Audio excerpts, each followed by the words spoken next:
తాకట్లో ఉన్న మీ బంగారాన్ని విడిపించి ఆ రోజు ఆన్లైన్ రేటుకి కొంటాం. Sharma gold company. నమస్కారం, వెల్కమ్ టు సుమన్ టీవీ. నేను గీతాంజలి. శ్రీమాత్రే నమః. ప్రస్తుతం మనతో పాటు కామాఖ్య అమృత శోధన సంస్థ వ్యవస్థాపకులు, అమ్మవారి ఉపాసకురాలు వేణుశ్యామ అమ్మ ఉన్నారు. వారితో మాట్లాడదాం. అమ్మ నమస్కారం.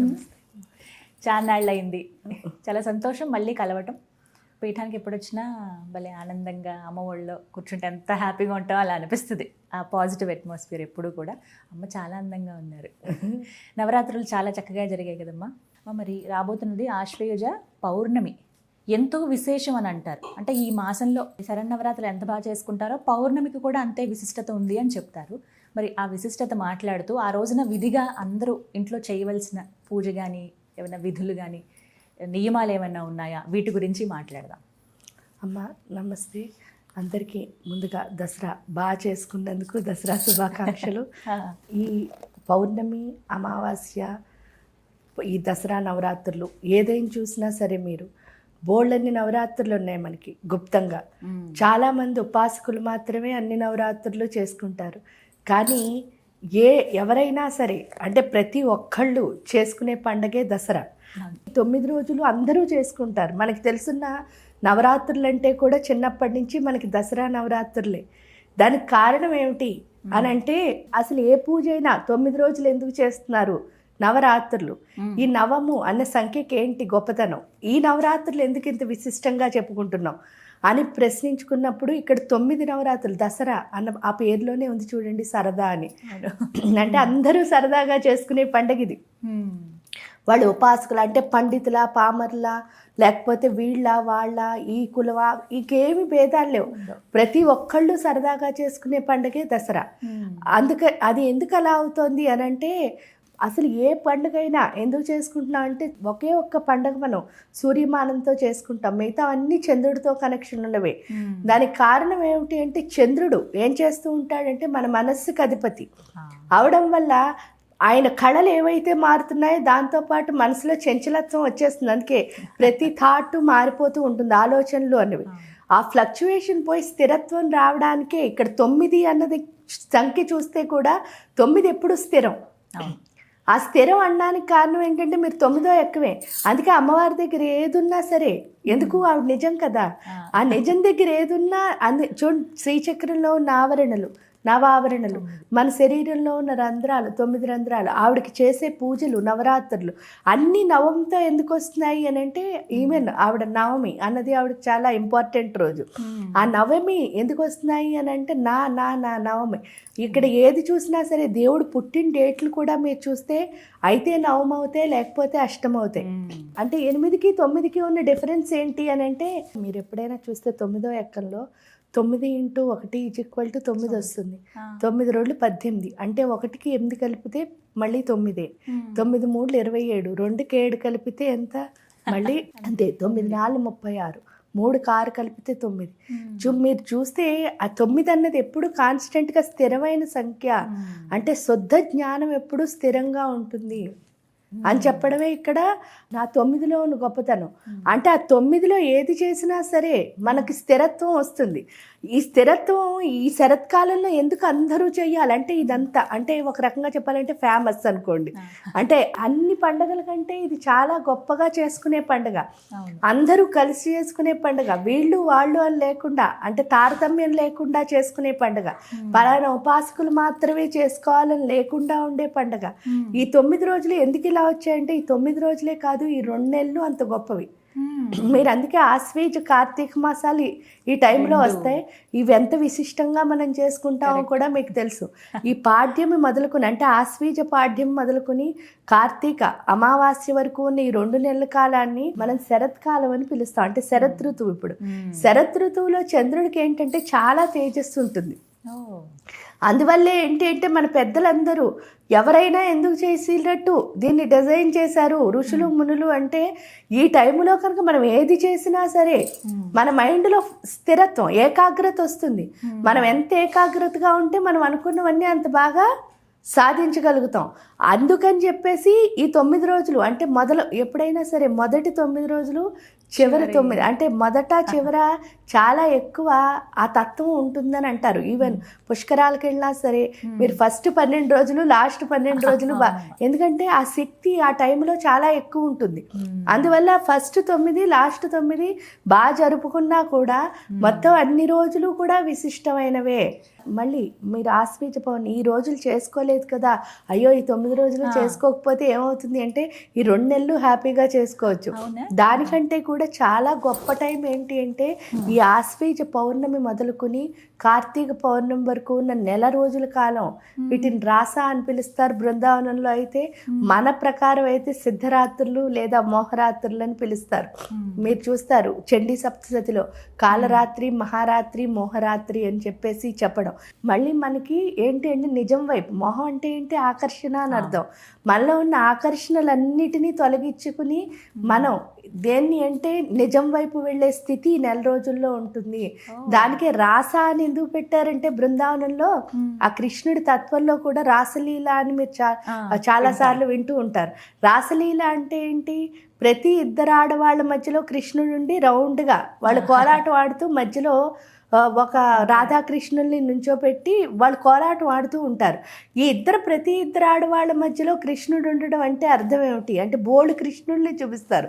దాని అర్థం ఏమిటి అంటే అంగన మధ్యలే మాధవ. అంగన అంటే ఏంటి, మనలో వచ్చే ఆలోచన. ఇంకో అంగన అంటే ఇంకో ఆలోచన. అక్కడ ఇద్దరు ఆడవాళ్ళు అంటే ఒక ఆలోచన ఇంకో ఆలోచన. ఆ 2 ఆలోచనల మధ్యలో ఎవరున్నారు అంటే కృష్ణుడు ఉన్నాడు.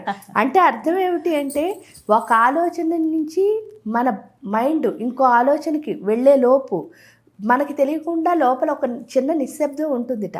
ఆ నిశ్శబ్దం ఉన్నట్టు కూడా మనకి తెలియదు, ఎందుకంటే తెగ ఆలోచించేస్తూ ఉంటాం కాబట్టి. ఆ నిశ్శబ్దం పేరు ఏంటి అంటే మాధవుడు. అందుకే అంగన మధ్యలే మాధవ అని అంటారు. ఆ అంగన అంటే మనలో ఉన్న ఆలోచనకి మధ్యలో ఉన్న సైలెన్స్ ఏదైతే ఉందో అదే మాధవుడు. ఆ మాధవుడు కనుక ఎప్పుడు మన బుర్రలో ఉన్నాడు అంటే మనం ఎప్పుడు ఎలా ఉంటాం. అందుకే మానవ సేవే మాధవ సేవని కానీ లేకపోతే అష్టాదశ శక్తిపీఠాలకు వెళ్ళేసరికి ప్రయాగే మాధవేశ్వరి అని చెప్తారు.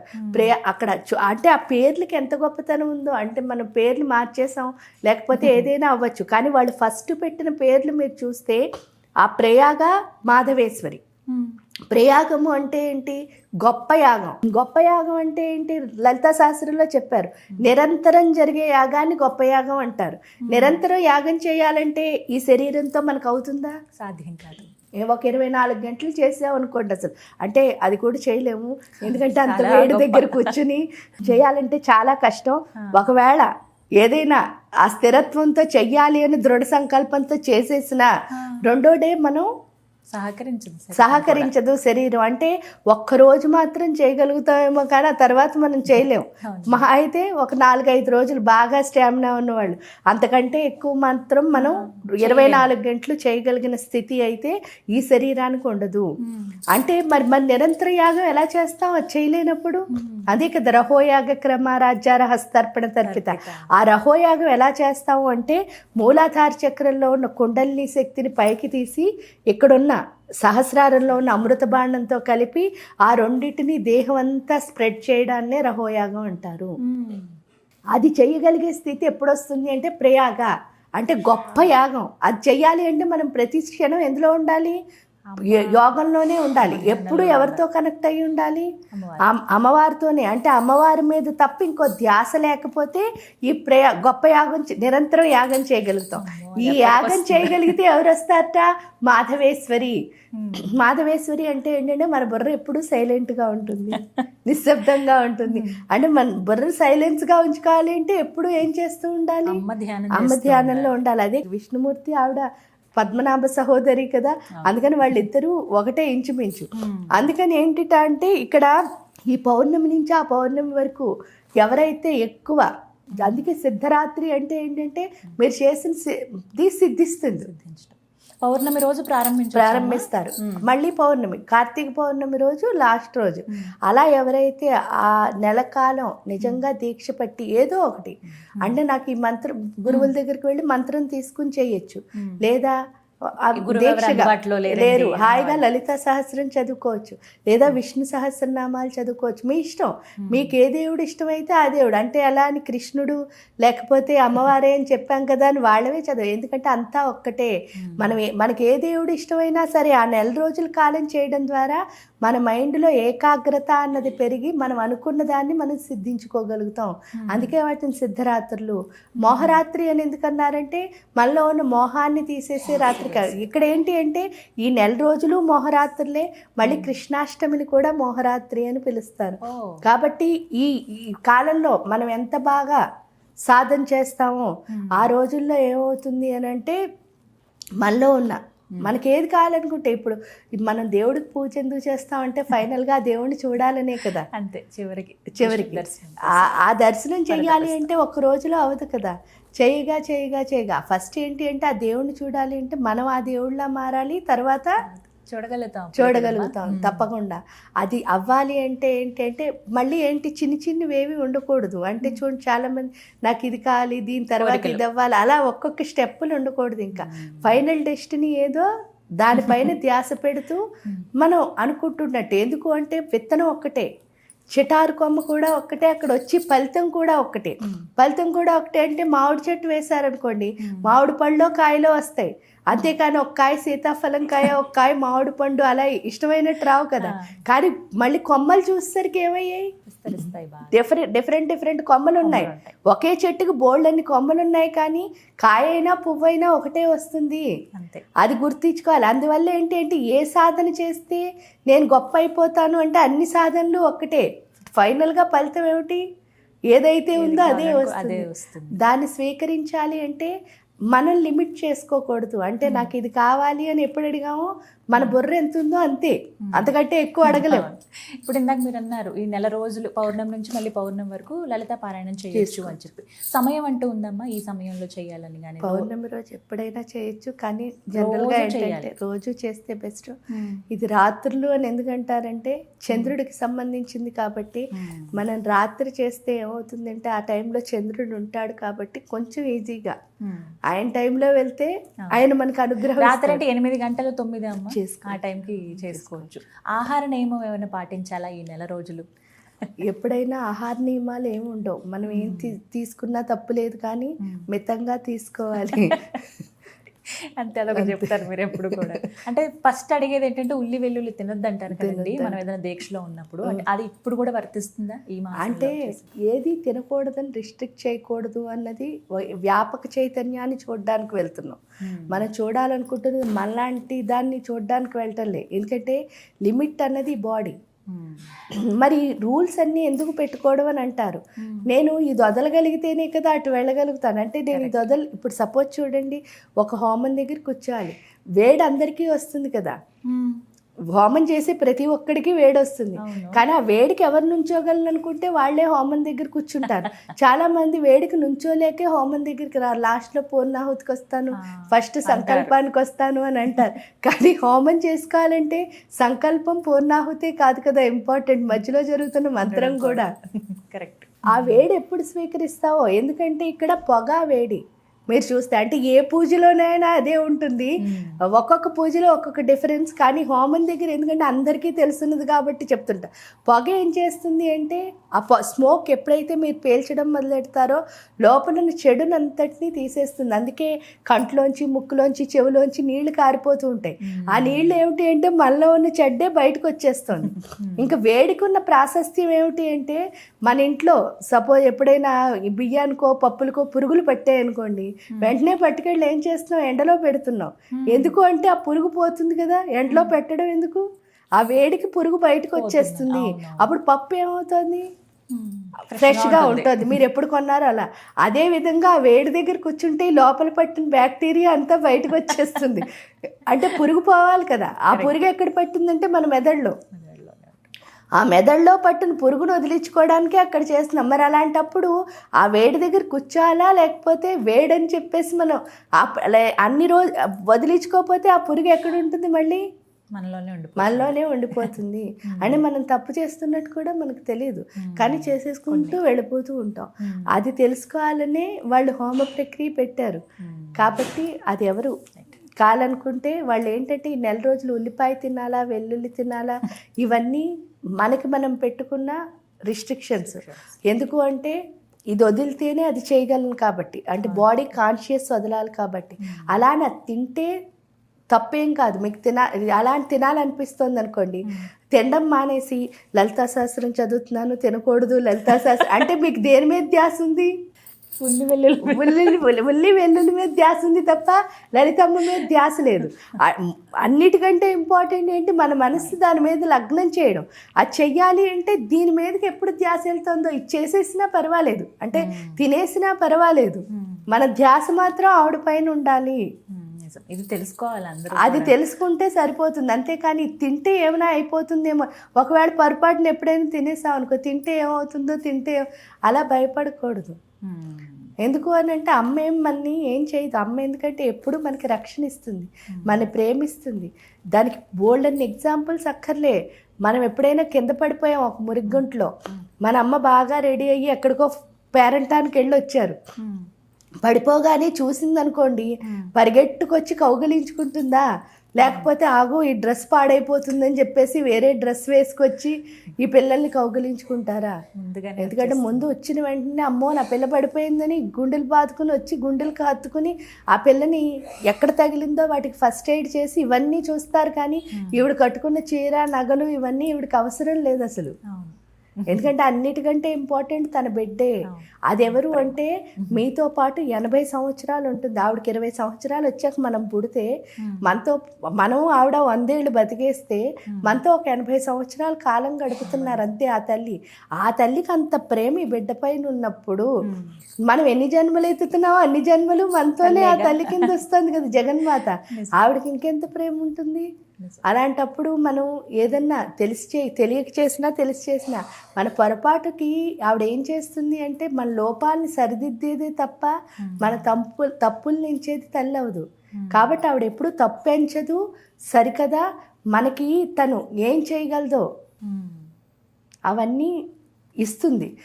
కానీ మనం రిస్ట్రిక్షన్ పెట్టుకున్నాం. సపోజ్ అంటే నాకు ఇది అవ్వాలి అంటే నేను ఈ ఉల్లిపాయ తిన్నాను, ఉల్లిపాయ తింటే నాకు ఏదైనా అవుతుందా, లేకపోతే ఉల్లిపాయ తినకుండానే చెయ్యాలా, ఇవన్నీ రూల్స్. మీరు ఎంత లిమిటేషన్స్ పెట్టుకుంటారో అంత ఏమవుతారు అంటే అంటే మీరు చేస్తున్న దాన్ని లిమిట్ చేసేసుకుంటున్నారు. అందుకే శాకంబరి కింద అమ్మని మనం అలంకరిస్తాం.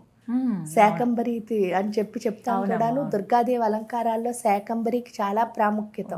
అందులో చండీ సప్తశతిలో కూడా 11వ అధ్యాయంలో ఖచ్చితంగా శాకంబరి కింద ఆవిడ కొలుస్తున్నాం. ఈ శాకంబరి అంటే అర్థం ఏమిటి? ఎందుకు ఆవిడకి అన్ని కూరగాయలతో అంటే చాలామంది ఏంటంటే ఆవిడ వనాల్లో తిరుగుతుంది, వనదుర్గ కాబట్టి అని చెప్పేసి ఇవన్నీ మనం చెప్పుకోవడం వింటాం. కానీ ఎందుకు ఆ కూరగాయలకి ఈవిడికి ఏంటి సంబంధం అంటే, కూరగాయలు అంటే ఏంటి, మన లోపల ఉన్న టేస్ట్లు. ఆ టేస్టులన్నిటినీ ఆవిడకి సమర్పించేస్తే ఏమొస్తుంది అంటే అన్లిమిటెడ్ గ్రోత్ వస్తుంది. ఎందుకంటే నీ టేస్టే నిన్ను లిమిట్ చేస్తుంది. నా టేస్ట్ ఇదండి అంటే అఫ్కోర్స్ కారం, ఉప్పు, పులుపు, తీపి ఇవి ఒక టేస్ట్లు. అవి కాకుండా నేను ఈ డ్రెస్సే వేసుకుంటాను, ఇలాంటి బ్రాండే వాడతాను, లేకపోతే ఇలాంటి షూసే వాడతాను, నేను ఇలాగే అలంకరిస్తాను ఇంటిని, ఇవన్నీ కూడా డిఫరెంట్. ఇవన్నీ మనం ఏం చేస్తున్నాయంటే లిమిట్ చేయడంతో పాటు ఇంకో దాన్ని ఎంజాయ్ చేయనివ్వట్లేదు. అది ఉంటేనే ఎంజాయ్మెంట్, అది లేకపోతే ఎంజాయ్మెంట్ లేదనుకుంటున్నా. కానీ ఇదే మీరు 10 సార్లు చూసేసరికి ఎంజాయ్మెంట్ ఎక్కడి నుంచి వస్తుంది? కరెక్టే, బోర్ అయిపోతున్నాం. అప్పుడు ఏమవుతుంది అంటే అది ఎప్పుడు మిమ్మల్ని ఆ టేస్ట్ ఏం చేస్తుంది అంటే ఒక చట్రంలో ఉంచేస్తుంది. అప్పుడు మీకు గ్రోత్ అన్నది ఉండదు. టేస్ట్ మీరు ఎప్పుడు వదిలేసారో ఏమవుతుంది? రుచి అన్నదాన్ని వదిలేస్తే మీరు ప్రకృతిలో ఉన్న ప్రతి దాన్ని ఎంజాయ్ చేయగలుగుతారు. మీరు ఎంత ఎంజాయ్ చేస్తారో అంత ఈ సృష్టి అంతా వ్యాపించే చైతన్యం కింద మారుతారు. కాబట్టి రిస్ట్రిక్షన్ అన్నది అంటే తిండికి దేనికి మీరు రిస్ట్రిక్షన్ పెట్టినా సరే అదేం చేస్తుంది అంటే మిమ్మల్ని అక్కడికే ఆగిపోతుంది. గ్రోత్ అన్నది ఏంటంటే మీ ఒరిజినల్గా అంటే మీ మైండ్లో తినాలని లేదనుకోండి, తినకపోయినా పర్వాలేదు, దాని మీద వ్యామోహం లేనప్పుడు. వ్యామోహం ఉన్నప్పుడు మీరు మానేశారనుకోండి, మీ కాన్సన్ట్రేషన్ దీని మీద ఉంటుంది తప్ప దాని మీద ఉండదు. అదేదో మీరు డిసైడ్ చేసుకోవాలి. కానీ అమ్మ మీరు ఏం చేసినా సరే యాక్సెప్ట్ చేసేదాన్ని అమ్మ అంటారు తప్ప మీరు ఏదో చేశారని మిమ్మల్ని వదిలేసేదాన్ని అమ్మ అనరు. ఒక్కటి నియమాలనే మీకు వారి వారి అభిప్రాయం డిపెండ్ అయి ఉంటాయి. కానీ చక్కగా ఆశ్వేజ పౌర్ణమి నుంచి కార్తీక పౌర్ణమి వరకు అమ్మని ఇంకా బాగా కొలుచుకోవచ్చు దివ్యమైన రోజు. చాలా చక్కగా వివరించారమ్మా, ధన్యవాదాలు.